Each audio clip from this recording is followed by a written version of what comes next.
orang kasih panah, nah itu dipencet, terus invite namanya masukkan itu. Tambahkan tamu untuk bergabung. Iya, Oke. Tambahkan untuk bergabung. Kok belum ada ya? Oh, ada tanda Susi. panah ya. Susi. Oke, oke, oke, oke. Sebentar, sebentar ke. Bisa, Pak? Insya Allah. Susi Herawati RSWN ya. Yes, betul. Undang. Oke. Udah, aku undang. Aku undang. Udah. Dia, udah, belum.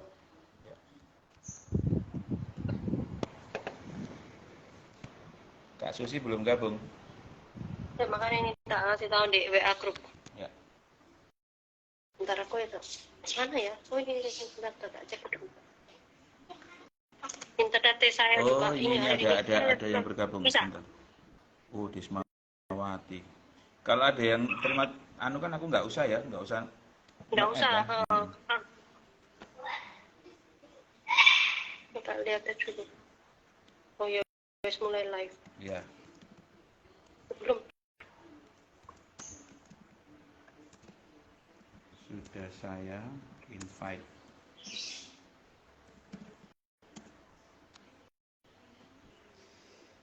Kita menunggu Kak Susi untuk bisa bergabung di eh, forum IG Live kita siang ini.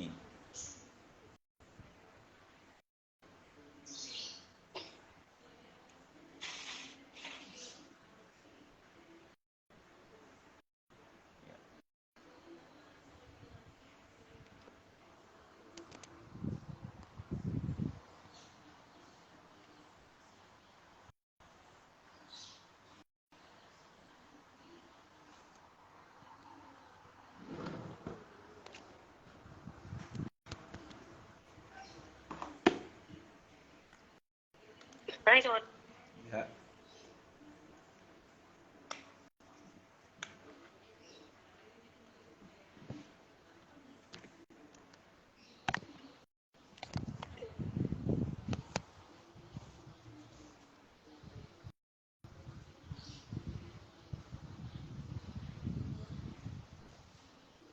Ya.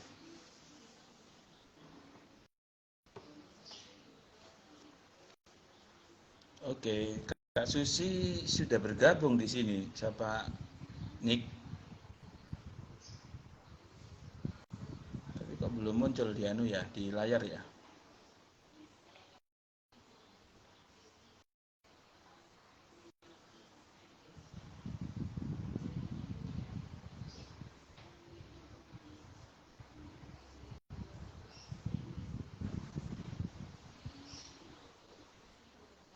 Oh, sudah saya undang lagi, Kak Susi.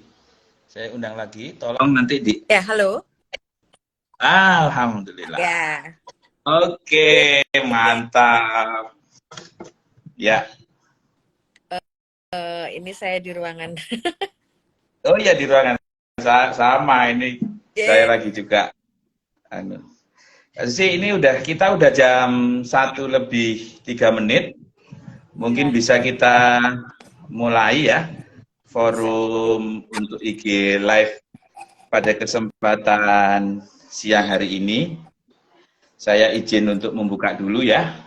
Siap. Ye, Kak. Assalamualaikum warahmatullahi wabarakatuh, kawan-kawan Yamarsi. Selamat siang, salam sehat semuanya. Pada hari ini kita berkesempatan untuk bisa Instagram Live bersama kawan-kawan Yamarsi, dan pada kesempatan ini sudah hadir, sudah bergabung bersama kita Kak Susi Herawati. Beliau di sini selain sebagai pengurus Yamarsi juga, beliau sebagai dari pihak lembaga akreditasi rumah sakit Dharma Bisa ada. Husada Paripurna ya. Betul ya Kak ya? Siap. Ye, Kak Rahmat. Sebagai direktur teknis, Siap. dari lembaga akreditasi Rumah Sakit Dharma Husada Paripurna. Benar. Dharma Husada Paripurna ini adalah salah satu dari LIPA yang sudah mendapatkan pengesahan dari Kementerian Kesehatan sebagai lembaga akreditasi rumah sakit. Nanti kita akan mulai perbincangan ini, Kak Susi. Apa kabar sebelumnya? Sehat? Sehat. Ya. Perkenalkan, nama saya Rahmat, Kak. Kita sama-sama ternyata kalau setelah saya lihat sekilas kurikulum vitae-nya dari alumni Unair. Iya. Cuman saya dari Fakultas Kesehatan Masyarakat. Kalau Kak Susi ini, teman-teman sekalian, dari Fakultas Kedokteran, lulus tahun 1989 ya. Kemudian beliau untuk S2-nya lulus di tahun 2006 di Strata 2 Universitas Diponegoro, mengambil Magister Ilmu Kesehatan Masyarakat Administrasi Rumah Sakit ya. Benar. Dan beliau saat ini adalah sebagai Direktur Rumah Sakit Daerah KRMT Wongsonegoro Kota Semarang. Benar. Tapi kapasitas pada siang hari ini adalah sebagai Direktur Teknis Lembaga Akreditasi Rumah Sakit Dharma Husada Paripurna. Tagline-nya cukup menarik, LAS DHP ini, yaitu Mitra dan Sahabat Hati Rumah Sakit. Ya, oke. Ya, kita mulai perbincangan pada kesempatan siang hari ini, Kak. Jadi kita tahu bahwa Lembaga Akreditasi Rumah Sakit Dharma Husada ini adalah salah satu lembaga LPA, lembaga akreditasi yang sudah mendapat pengesahan dari Kementerian Kesehatan yang berkomitmen untuk turut memajukan dunia perumahsakitan di Indonesia ya. Benar. Melalui proses akreditasi, karena di dalam Undang-Undang Nomor 44 Tahun 2009 tentang rumah sakit, tepatnya di pasal 36 itu memang menetapkan bahwa setiap rumah sakit itu wajib melaksanakan tata kelola rumah sakit dan tata kelola klinis. Dan dalam implementasinya pembuktian dari pelaksanaan tata kelola rumah sakit dan tata kelola klinis itu dilakukan melalui proses asesmen akreditasi tentunya. Dan Kementerian Kesehatan sekarang ini telah menyetujui ada sekitar 6 LIPA ya. Jadi selain dulunya kita hanya mengenal Komisi Akreditasi Rumah Sakit, sekarang kita mengenal 5 LIPA yang lain, dan salah satunya pada kesempatan siang hari ini beliau, Kak Susi, selaku Direktur Teknis dari Lembaga Akreditasi Rumah Sakit Dharma Husada Paripurna sudah bergabung dengan kita. Kita ucapkan terima kasih banyak sudah bergabung berkesempatan ini. Kak Susi mungkin bisa menjelaskan kepada para kawan-kawan yang di sini yang sudah bergabung, yang sudah cukup banyak ini. Saya nggak bisa lihat berapa banyaknya, tapi cukup banyak ini kalau kita short yang sudah bergabung di tengah kita. Apa perbedaan yang mungkin bisa kita katakan cukup bermakna antara Lembaga Akreditasi Rumah Sakit Dharma Husada Paripurna ini dengan LIPA yang lainnya, mungkin bisa dijelaskan, Kak Sisi? Silakan. Terima kasih Kak Rahmat, ini luar biasa pertanyaannya ya. Tapi kalau sebenarnya apa yang menjadikan perbedaan antara LIPA LAS DHP dengan LIPA yang lain, tentu banyak persamaan sebenarnya karena semuanya sudah diatur oleh Kementerian Kesehatan. Namun seperti juga resto-resto ya, restoran-restoran itu kan juga banyak ya. Nah, restoran yang banyak ini tentu punya menu-menu yang khusus ya, yang spesifik. Nanti kalau kita ke resto bisa tanya, apa sih yang sering dipesan gitu kan? Ya. Jadi demikian juga dengan kami. Kalau untuk standar, kemudian tata cara, dan lain sebagainya, pembiayaan itu adalah sama. Karena semua sudah diatur oleh Kementerian Kesehatan. Nah, tapi bagaimana cara pendekatan kita untuk melakukan tata cara, melakukan survei maupun bimbingan. Jadi di LAS DHP ini selain ada survei akreditasi, juga ada bimbingan. Ya, kita juga menerima permohonan bimbingan, terus kemudian juga akan mencoba rumah sakit itu kekuatannya sebagaimana gitu melalui simulasi survei, ya, mulai simsur istilah kami. Jadi kita juga melayani seperti itu. Nah, kami pendekatannya adalah pendekatan mitra dan sahabat. Yang namanya mitra itu adalah sederajat. Mitra itu sederajat. Dan sahabat itu pasti akan memberikan yang terbaik. Jadi misalnya rumah sakit tersebut kurang, tentu kita akan memberi bimbingan yang lebih berat, lebih fokus lagi. Itu adalah kami sebagai sahabat. Jadi sahabat tidak mungkin, mohon maaf, karena bersahabat ya sudahlah kita beri nilai bagus, kan tidak. Sahabat tidak seperti itu. Sahabat tidak seperti itu. Sahabat itu adalah dari hati bagaimana berikan yang terbaik, seperti seolah-olah memang diri kita sendiri ingin diperlakukan seperti itu, sehingga rumah sakit ini akan mendapatkan bimbingan atau juga masukan-masukan, dan tentunya kami juga tidak merasa lebih pintar daripada rumah sakit tersebut, karena tentu rumah sakit sudah mempunyai, tentu sebuah rumah sakit, sebuah organisasi yang luar biasa di mana semua bertalenta, mulai dari mungkin ada profesor, mungkin juga ada bahkan tukang yang paling belakang. Tapi tukang belakang itu bukan berarti tidak pintar. Misalnya bagian IPAL, dia bisa yang luar biasa.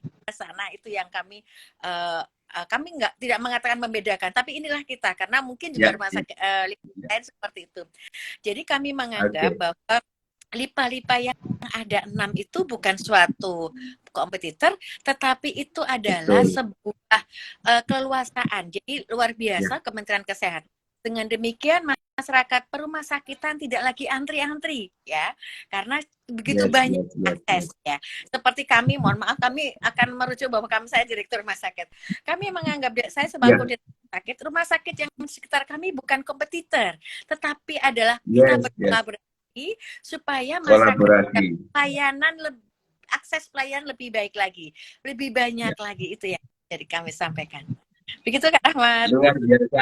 Oke, Kak Susi, luar biasa bahwa LAS DHP ini sesuai dengan tagline-nya tentunya ya, bahwa memposisikan tidak hanya sekedar sebagai lembaga akreditasi, tetapi juga mitra dan sahabat hatinya rumah sakit, ya. Itu mungkin kata kuncinya.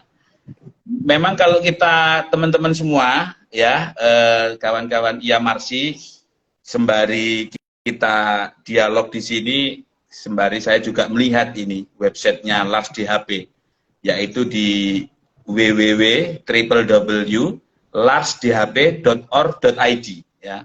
Itu kalau kita lihat di situ, lembaga yang sudah terakreditasi dengan DHP itu ada sekitar 110 rumah sakit, ya, yang sudah terpampang di websitenya.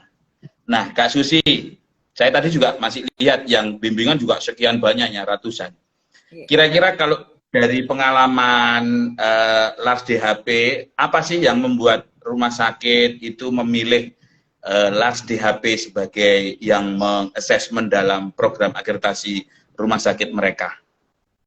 Ya, sekali lagi mungkin saya ulangi kembali, karena kami memandang rumah sakit ini bukan sebuah objek, tapi sebagai bukan sebagai objek, tapi subjek yang perlu kita dalami, dan tentu kita memposisikan sebagai mitra. Mitra itu sejajar, berbeda dengan penilaian, kamu harus begini-begini, tidak. Jadi kami akan menghargai setiap kebijakan-kebijakan yang dibuat oleh rumah sakit tersebut, dan tentunya harus ada referensinya. Jadi kita harus memperhatikan bahwa rumah sakit di Indonesia ini miliknya bermacam-macam pihak, ya. Ada rumah sakit daerah, ada yang vertikal, kemudian rumah sakit daerah pun ada 2 macam, miliknya pemerintah kota dan ada pemerintah provinsi. Kemudian ada yang vertikal, kemudian ada yang punya yayasan, ada yang punya PT, kemudian dari ABRI atau dari keagamaan. Jadi kami harus memperhatikan semua itu. Dan kita akan menghargai asal harus ada referensi, tidak bisa membuat sendiri. Semua panduan yang dibuat harus ada referensi yang jelas, dan tentunya kita tidak lepas dari Undang-Undang 44 tahun Ya. 2009. Oke. Ya, luar biasa. Kemudian Kak Susi tadi Kakak sudah menyampaikan, Kak Susi tadi menyampaikan bahwa untuk instrumen akreditasi memang semua LIPA mengikuti apa yang sudah ditetapkan oleh Kementerian Kesehatan ya. Kalau orang-orang rumah sakit familiar dengan Starkes ya, standar akreditasi rumah sakit kesehatan ya, Kementerian Kesehatan. Mungkin dalam hal ini apakah LAPS DHP itu juga dari instrumen itu kemudian ada semacam terobosan atau bagaimana yang kemudian itu bisa lebih memudahkan kepada para rumah sakit yang mengikuti bimbingan atau juga akreditasi dengan DHP, seperti apa gambarannya Kakak? Silakan. Terima kasih. Memang untuk standar memang sama, tapi instrumen itu adalah cara memasak, Ya. metode itu masing-masing LIPA. Nah, kami di DHP itu menggunakan 5P. Apa itu Kakak? Penetapan kebijakan. Kalau regulasi kita sebutkan sebagai penetapan kebijakan. Nah, penetapan kebijakan harus dilihat dokumen yang ada. Terus kemudian ada apakah dokumen yang dibuat itu dipahami oleh yang membuat atau oleh yang diberi nanti sebagai implementasi atau sebagai pelaku dari kebijakan tersebut. Maka kami mohon itu dengan PP, penjelasan petugas, itu P yang kedua. Ya. Yes. Nah, kemudian di dalam implementasi kita akan melihat bagaimana mereka melakukan simulasi, maka kita sebut peragaan contoh. Kami akan menyampaikan kepada beliau yang teman-teman di rumah sakit untuk memeragakan seperti apa sih yang dilakukan oleh peragaan contoh. Terus kemudian kita juga ada penelusuran atau penggalian informasi. Nah, itu nanti sektornya gini. Benar nggak sih dengan yang di ini? Jadi kita akan menggali informasi kepada yang misalnya di sekolahan kan ada di standar kita bahwa semua peserta didik dilakukan orientasi. Nah, ada itu ada, dokumen ada, kemudian tornya juga ada. Nah, ditanya nih si peserta didiknya, benar nggak gitu ya. Terus ada sertifikat-sertifikat yang harus dimintakan di MFK itu, semua ada tentang alat kesehatan, tentang MFK dan sebagainya. Nah, itu kan membuat sertifikat mudah ya, membuat sertifikat itu. Nah, kemudian akan kita tanyakan atau kita peragakan bagaimana spill kit, bagaimana kalau ada bencana, bagaimana kalau ada kebakaran. Nah, seperti itu ada peragaan contoh. Kemudian kita juga ada penggalian informasi dan pengamatan lapangan yang kelima. Nah, itu akan kita lihat karena ada sebuah proses yang tidak bisa diceritakan. Nah, seperti itu. Nah, kita akan melihat prosesnya. Jadi bagaimana misalnya salah satu di standar itu tentang kredensial oleh dokter, kemudian OPPE. Bagaimana sih proses OPPE? Nah, kita mengamatan lapangan. Itu yang kita lakukan. Jadi kita tidak berui kepada rumah sakit.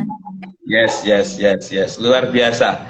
Jadi instrumen itu memang merupakan ramuan tersendiri ya. Dan LAPS DHP membuat ramuan itu dengan tagline huruf P itu tadi ya, penetapan kebijakan, pahami, penjelasan, peragaan, simulasi dan penelusuran penggalian informasi. Itu yang kemudian dikomunikasikan lebih lanjut sehingga itu bisa lebih memudahkan untuk memahami terkait dengan standar yang sudah ditetapkan oleh Kemenkes itu. Luar biasa, Kak Susi. Nah, kemudian mungkin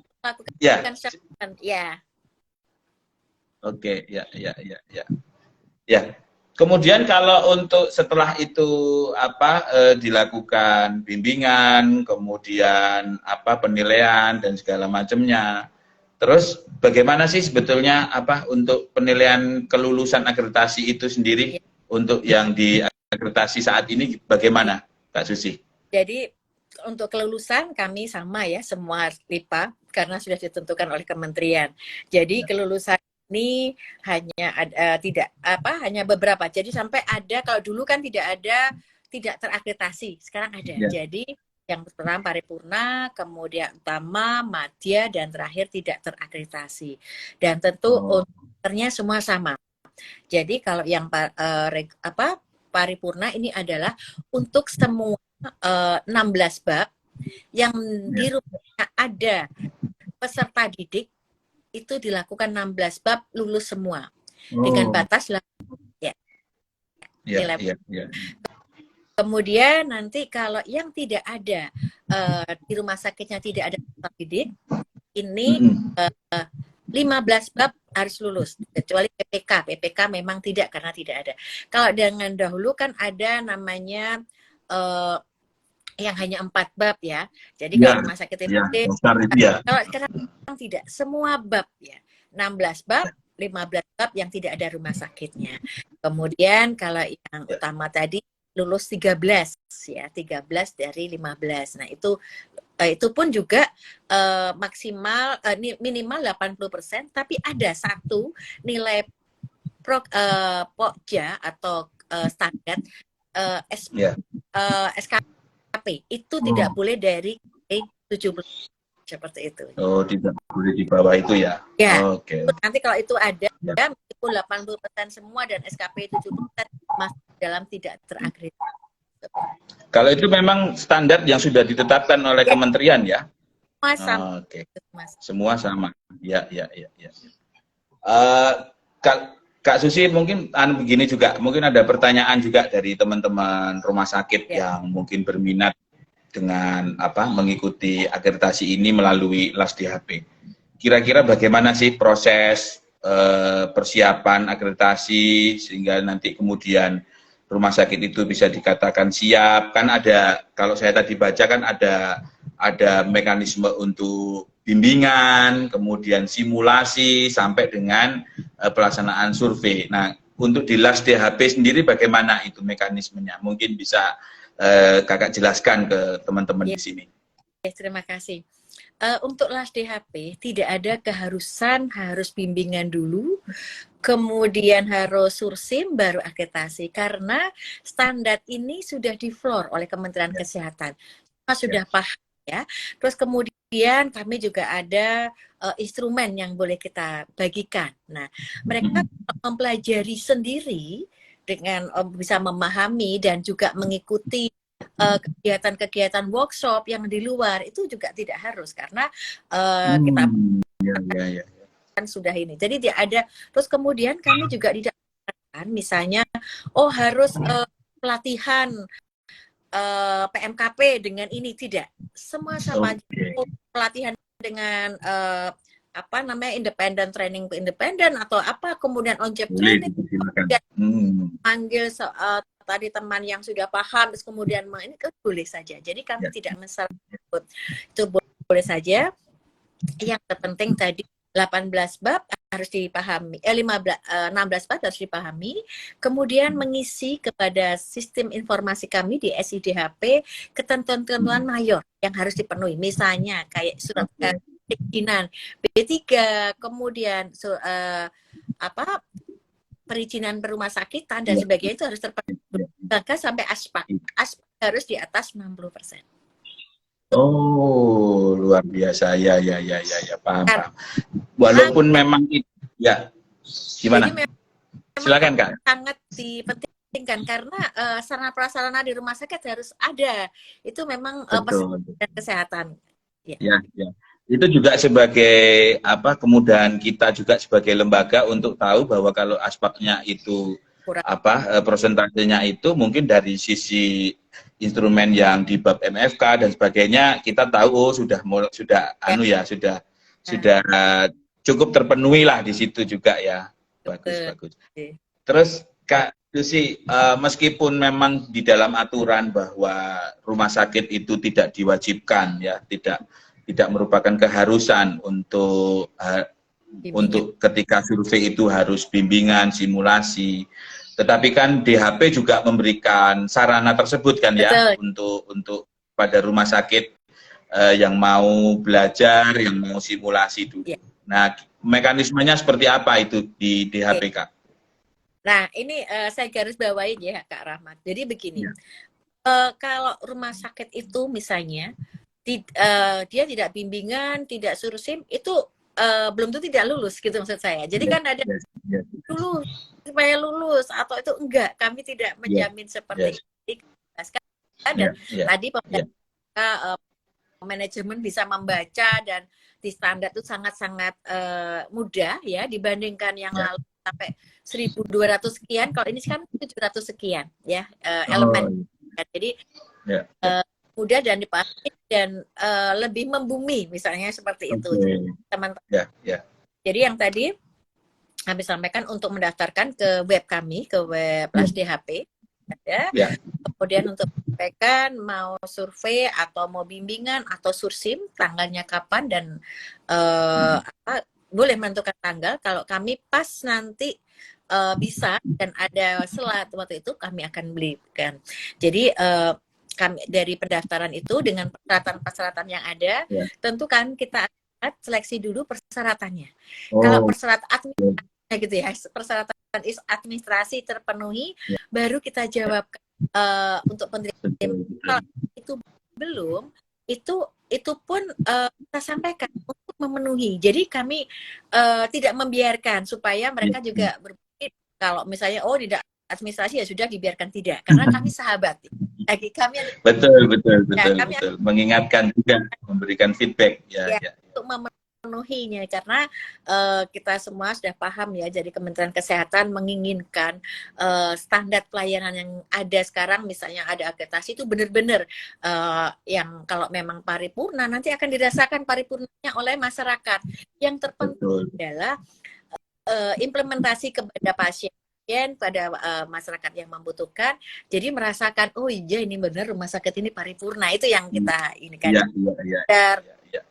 sertifikat kita tempel di lift, ada tempelan di mana-mana kita tapi memang kan ada idiom ya, mempertahankan itu lebih sulit daripada memperolehnya. Jadi tadi kita akan informasikan apabila masih ada kekurangan, kita informasikan untuk memenuhi. Tapi kemudian kalau sudah sudah syaratan tercukupi, akan kami berikan juga untuk tanggalnya mungkin kita bisa atau mungkin tanggalnya kita tentukan karena kami juga ya. Jadi kita pun mohon maaf Pak Rahmat untuk petikan surveyor pada saat penilaian itu pun juga tidak sembarang tentunya ya.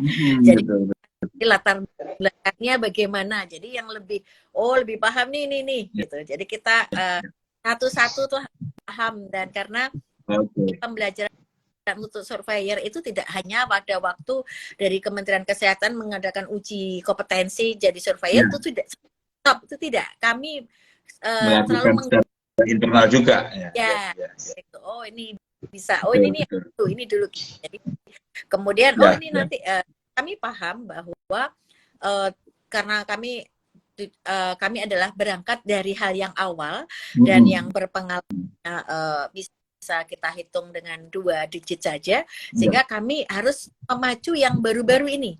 Bagaimana kita membimbing, berdiskusi, tapi sekali lagi kami tidak menggurui, itu yang jadi ini kan. Kami adalah berdiskusi dan merasakan. Seperti ini loh yang jadi tidak serta-merta kemudian ini. Terus kemudian yang terpenting lagi, karena surveyor kami ada di seluruh Indonesia, tentunya kami juga sumber daya yang ada ini kita manfaatkan supaya tadi efisiensi. Kalau dulu kalau misalnya dari jauh kan kasihan nih rumah sakitnya harus membayar pesawat dan sebagainya. Nah sekarang kita sudah tidak alergi lagi, teman-teman belakang kita dengan transport yang kendaraan umum. Betul. Ya. Luar biasa nilai positifnya. Ya memang berbicara tentang surveyor itu tadi, memang banyak juga masukan atau pertanyaan-pertanyaan ya dari kawan-kawan dan juga dari kami sebagai IAMARSI. Kiranya ini kan juga surveyor itu menjadi suatu hal yang sangat penting juga, karena dari merekalah yang melakukan assessment dan juga penilaian seperti itu. Nah, bagaimana upaya dari LAS DHP untuk memastikan jumlah dan komposisi keterampilan para surveyornya ini yang cukup untuk bisa memastikan bahwa layanan survei, bimbingan, simulasi itu bisa diberikan secara qualified, secara berkualitas. Kira-kira bagaimana Kak Susi untuk LAS DHP melaksanakan proses seperti itu? Tentu kami paham bagaimana peliknya, tetapi mungkin bisa diceritakan secara singkat gitu. Ya, terima kasih. Memang benar ya, saya sampaikan tadi di depan, saya sampaikan bahwa kami tuh yang berpengalaman benar tuh kan hanya 2 digit. Jadi tidak. Oke. Ya. Untuk surveyor kami sampai sekarang sudah ada sekitar 600-an. Ya. Nah, bagaimana saya, teman-teman surveyor kami ini bisa melaksanakan tugasnya dengan baik. Nah, ini kami ada, selain kami ada PAB, jadi pembelajaran berkelanjutan, pembelajaran asesor berkelanjutan. Kami sebutannya adalah asesor, tapi kemudian dari Kementerian Surveyor kita ikatkan surveyor. Sebenarnya kata-kata jalan kalau di KPPI itu asesor kita ini, ya kan, mengasesi. Ya. Betul. Apa gitu ya. Ya, tapi nggak apa-apa, itu kan sebuah jadi kita ya dengan. Jadi kami ada KPPI, kemudian kami juga ada grup masing-masing. Jadi kita tuh terbagi dari TKRS, dari grup tata kelola rumah sakit, jadi di bidang manajemen. Kemudian tata kelola klinis 1, karena di dalam kan sebutannya tata kelola rumah sakit, tadi tata kelola. Betul. Nah, jadi kami mengikuti yang seperti ada di pedoman di perundang-undangan. Jadi sebutannya adalah tata kelola klinis 1. Nah, ini adalah medis ya, seperti kita ketahui kan, salah satu. Dan kemudian tata kelola 2 yaitu Nah, untuk ini sudah kita bagi sedemikian. Nah, kita ada kelompok-kelompok. Bagaimana menerjemahkan masing-masing standar. Ya. Masing-masing ada kecenderungan yang ke keperawatan, ada kecenderungan ke pelayanan medis, ada kecenderungan yang hanya tata kelola benar manajemen seperti itu. Tapi dengan di grup kelompok tata kelola rumah sakit, ada kelompok tata kelola klinik, ada tata kelola klinis 2. Kemudian dari grup ini kita selalu berdiskusi, dan kita para yang senior, yang tua, bukan senior ya, yang lebih dulu, itu kita selalu berbuka hati. Kita pada sampai itu karena WA. Kayak gini, kita sangat terbuka. Ya. Selain juga kita ada verifikator. Jadi penilaian teman-teman surveyor ini akan dilakukan, mereka melakukan survei di ketentuan dari Kementerian Kesehatan. 14 hari itu harus sudah keluar surat. Itu surveinya ya? Survei, ya. Survei itu ya? Ya. Di penilaian itu sertifikat harus tercetak paling 14 hari ya, kalau nggak salah 14 hari atau 14 hari. 14 hari setelah survei. Ya. Kemudian cepet banget ya berarti Kak ya hitungannya. Karena juga dari Kementerian Kesehatan sudah sign-nya sudah dengan IT. Jadi atau namanya sertifikat kita print, terus kita kumpulkan, sudah tidak musim lagi ya.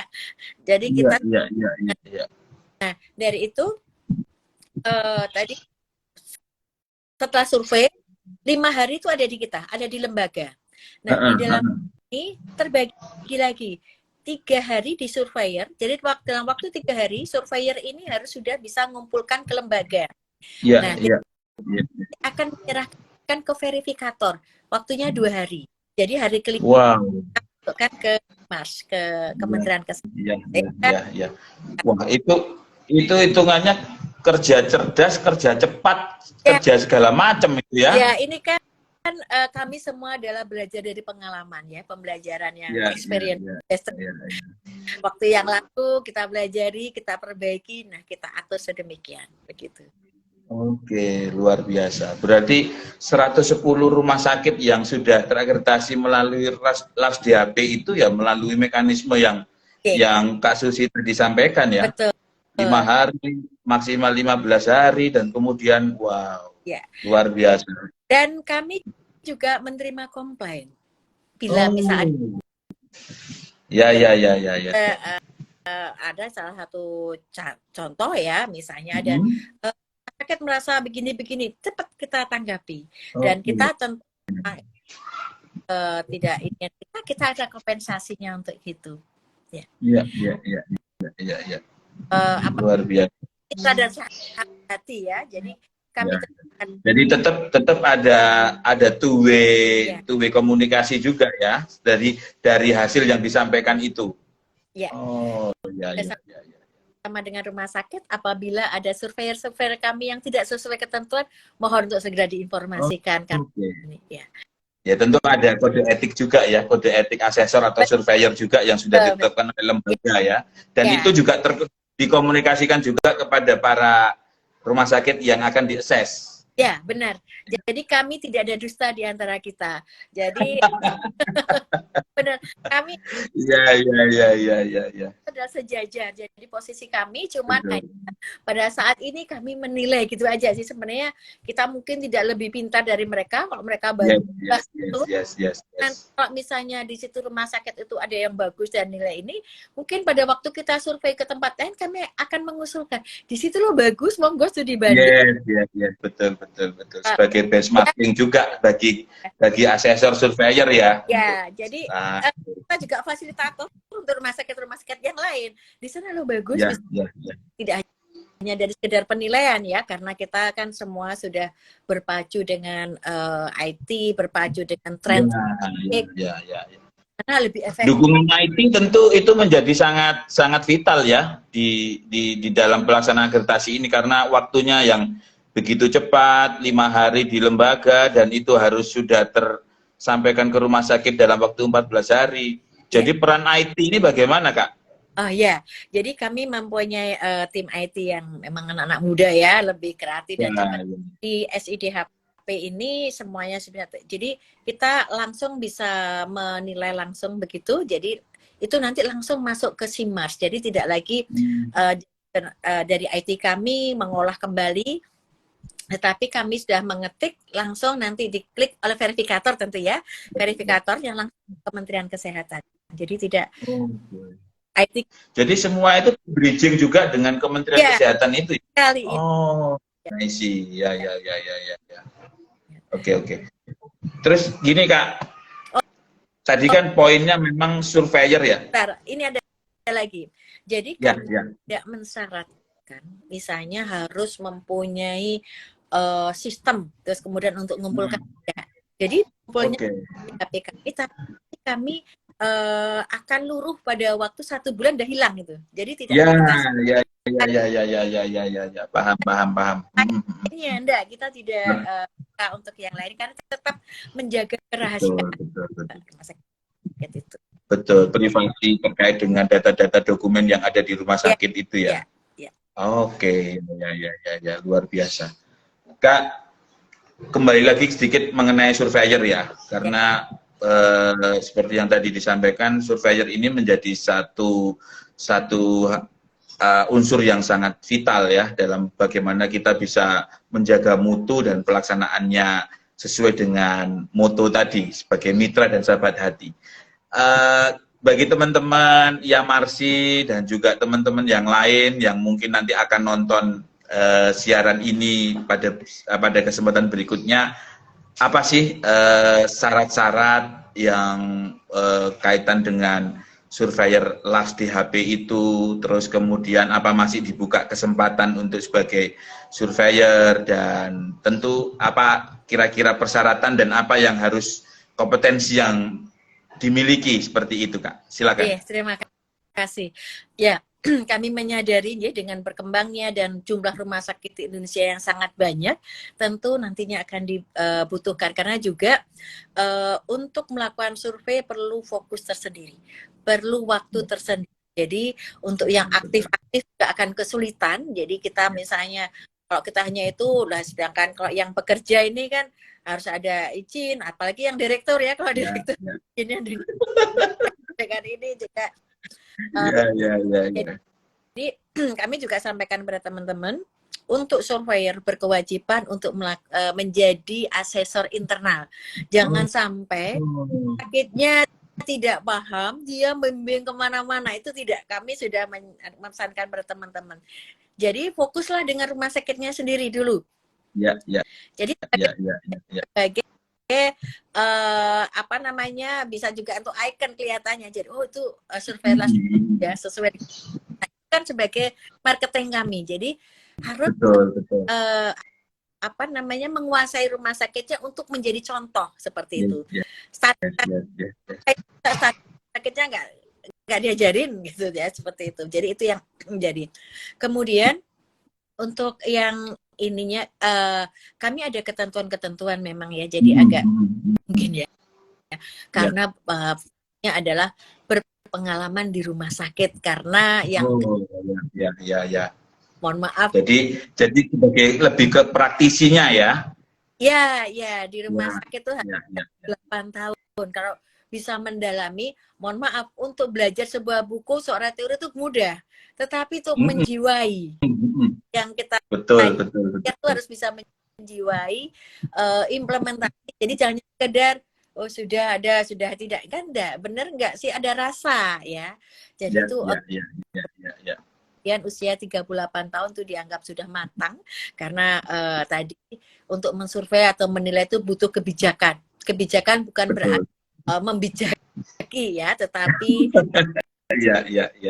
bagaimana komunikasi dengan para pimpinan, karena yang dihadapi kan bermacam-macam ya. Terus kemudian juga tidak merendahkan dan sebagainya, itu harus ada kepemimpinan seperti itu. Kemudian ya tadi memiliki kemampuan kepemimpinan, komunikasi yang baik. Ini pun juga ada tesnya, soalnya kita ada. Oke, luar biasa. Itu ya harus bisa mulai IT ya. Microsoft Office Word, Excel, PowerPoint, dan sebagainya itu harus dikuasai ya. Itu kita ada blended ya, ada daring dan luring. Nah, betul. Itu. Kemudian yang penting juga memahami perundang-undangan. Jadi misalnya standar TKRS 1 itu disampaikan ada apa tersedianya sertifikat atau apa SK tentang Dewan Pengawas atau representasi pemimpin. Nah, perundang-undangan yang kita ada di dalam Permendagri itu disampaikan bahwa Dewan Pengawas bisa dapat diadakan apabila pendapatan lebih dari 30 miliar. Ya. Pemahaman tentang itu juga menjadi unsur penting ya. Kalau nggak paham loh, ini nggak ada coret sama aja. Ya, luar biasa. Kan, ya, gitu. Terus kemudian tentunya kalau yang bertugas harus ada izin dari atasan ya, supaya mengetahui. Kemudian juga menandatangani fakta integritas, kemudian juga untuk mohon maaf, itu dulu ya, kalau kita dulu masih terikat dengan akreditasi, kan harus ada pelepasan, jadi kita tidak membajak istilahnya ya. Jadi jadi harus ada ini. Kemudian juga ada surat pernyataan bahwa tidak pernah melanggar masalah hukum disiplin. Jangan sampai, mohon maaf, kami tidak menerima yang mantan narapidana. Oke. Kan seperti itu. Oke.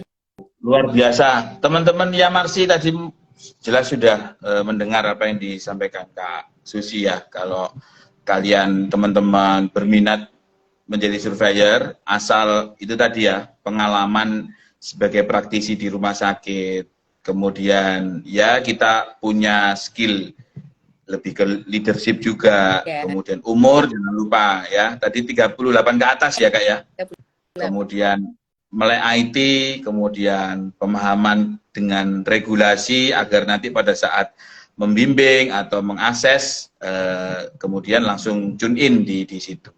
Tentu perlu ada izin atasan kalau bagi teman-teman yang masih terikat di dalam suatu instansi, kemudian siap-siap harus ada fakta integritas, dan itu mungkin beberapa yang tadi disampaikan oleh Kak Susi. Kak Susi, nggak terasa ini kita sudah setengah jam lebih nih kita bicara. Ya, luar biasa. Kita lebih mengenal yang namanya apa itu lembaga akreditasi Damar Husada Paripurna sebagai salah satu LIPA yang ada di Indonesia yang saat ini yang mempunyai tugas mulia, ya. Kalau saya nyatakan ini memang tugas mulia kawan-kawan di LIPA ini termasuk di Damar Husada Paripurna. Mengapa mulia? Karena memang mengawal betul yang namanya mutu dan kualitas sebuah rumah sakit, ya.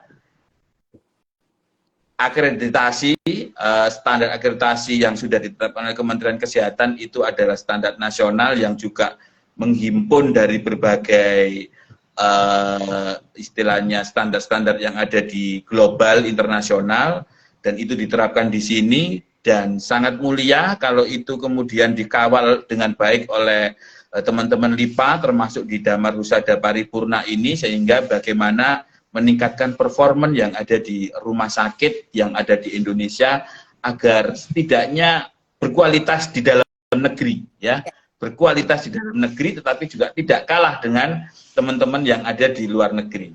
Seperti itu ya Kak Susi. Mungkin sebelum kita mengakhiri ini ada beberapa hal yang perlu disampaikan Kak Susi dalam stressing point pada kesempatan IG Live kita pada hari ini. Silakan Kak. Terima kasih Kak Rahmat yang luar biasa. Ini suatu kesempatan yang luar biasa pada saya. Saya ucapkan terima kasih kepada Kak Hari ini selaku ketua. Ya, betul. Kakak ketua umum kita. Bahwa kami diperbolehkan untuk mengenalkan atau menyampaikan hal-hal rohnya dari LAS DHP seperti itu. Jadi tagline kami adalah mitra dan sahabat hati, dan memposisikan sebagai benar-benar sahabat yang ingin menjadikan yang terbaik untuk rumah sakitnya. Dan Bapak Ibu sekalian, apabila ingin bergabung nanti kita di awal tahun Kak Rahmat, nanti kita juga akan masuk di web untuk pengumuman tersebut, dan kami tentu senang dan bangga apabila bisa menerima teman-teman, karena memang salah satu syaratnya harus adalah seperti, karena yang kita kita asesi ini adalah sebuah rumah sakit. Jadi betul. Kami benar rohnya, kemudian jiwanya seperti itu, dan tentu kami akan selalu terbuka, kritik, saran itu pasti kami lakukan. Jadi kami untuk rumah sakit selalu memberi umpan balik, dan mohon kami menyadari mungkin rumah sakit karena disurvei akan memberi penilaian yang baik begitu ya. Tapi kita kalau kasih jelek pas nanti saya tidak diluluskan, tidak begitu. Kami benar-benar memposisikan, karena kami juga selain itu juga monitor di lapangan kayak apa sih teman-teman kami untuk melakukan survei begitu Kak. Jadi jangan ragu-ragu untuk bergabung dengan dan jangan ragu-ragu untuk bermitra dengan LAS DHP untuk akreditasi rumah. Demikian. Oke, luar biasa Kak Susi. Kawan-kawan semua, untuk lebih tahu tentang LAS DHP ini, kawan-kawan bisa buka websitenya, cukup interaktif dan juga banyak informasi di situ, www.larsdhp.org.id. Itu bisa dibuka sekarang untuk lihat-lihat, untuk berjuangnya. Kak Susi, saya terima kasih, ucapkan banyak terima kasih sekali atas kesempatan dan kelonggaran waktunya untuk bisa bergabung bersama kami di IAMARSI dan bersama teman-teman di IG Live saat ini. Terima kasih sekali, dan sebelum saya akhiri, ini ada satu pesanan khusus dari IAMARSI kepada kepada seluruh kawan-kawan pemirsa di sini. IAMARSI itu adalah perkumpulan para ahli manajemen dan administrasi rumah sakit di Indonesia, ya, yang memiliki gelar magister di bidang manajemen rumah sakit atau administrasi rumah sakit, ya. Bagi kawan-kawan yang berkenan, yang akan bergabung dengan IAMARSI, ya, itu persyaratannya adalah lulusan sekolah strata 2, S2, manajemen administrasi rumah sakit, dari seluruh universitas di seluruh Indonesia, maupun lulusan dari luar negeri, dipersilakan. Apapun gelarnya, yang kita kenal gelarnya itu ada MARS, MPH, MPH, MKes, MMR, MMRS, MKM, bahkan MM, ya, yang selama konsentrasinya itu manajemen dan administrasi rumah sakit, silakan bisa bergabung dengan kami di IAMARSI. Persyaratannya selain ijazah S2, ya, itu juga teman-teman siapkan foto terbaru dengan background warna merah, fotokopi KTP, dan ada biaya registrasi, transfer, nggak mahal, ya, cukup 50.000 saja ke rekening IAMARSI yang mungkin nanti bisa dilihat di profilnya kita di Instagram ini, dan kemudian menandatangani persetujuan mentaati anggaran dasar anggaran rumah tangga IAMARSI. Untuk nomor rekening serta surat persetujuan bisa didapatkan di link registrasi, yaitu di https://bit.ly/rek anggota IAMARSI. Nah, cukup di situ saja, nanti teman-teman akan mendapatkan di situ informasi surat persetujuan dan nomor rekening dan persyaratan lainnya. Kak Susi, alhamdulillah sudah waktu hampir 1 jam tanpa terasa ngobrol santai tapi sangat informatif dengan Kak Susi dari Lembaga Akreditasi Rumah Sakit Damar Husada Paripurna yang punya tagline sebagai mitra dan sahabat hati di rumah sakit. Sekali lagi kami ucapkan terima kasih mewakili dari IAMARSI atas perkenan dan waktunya Kak Susi Herawati berkenan bisa memberikan informasi kepada kita. Semoga pertemuan ini tidak menjadi pertemuan yang terakhir, tetapi kita akan pada kesempatan berikutnya bisa bincang-bincang lagi pada kesempatan yang lain dan perkembangan-perkembangan berikutnya. Kita berharap dan kami juga mensupport Lembaga Akreditasi Rumah Sakit Dharma Husada Paripurna untuk semakin terus memberikan kualitas dan pelayanan yang baik tentunya. Dan tentu ini adalah tugas bersama kita untuk mengawal rumah sakit di Indonesia agar lebih baik, berkualitas, dan tentu menjadi keselamatan pasien itu yang diutamakan bagi kita semua. Terima kasih Kak Susi dan kawan-kawan semua. Kita akhiri, bila taufik wal hidayah. Wassalamualaikum warahmatullahi wabarakatuh. Selamat siang. Waalaikumsalam. Terima kasih Kak. Salam sehat, semangat. Terima kasih kawan-kawan semua. Kita akhiri ya. Terima kasih.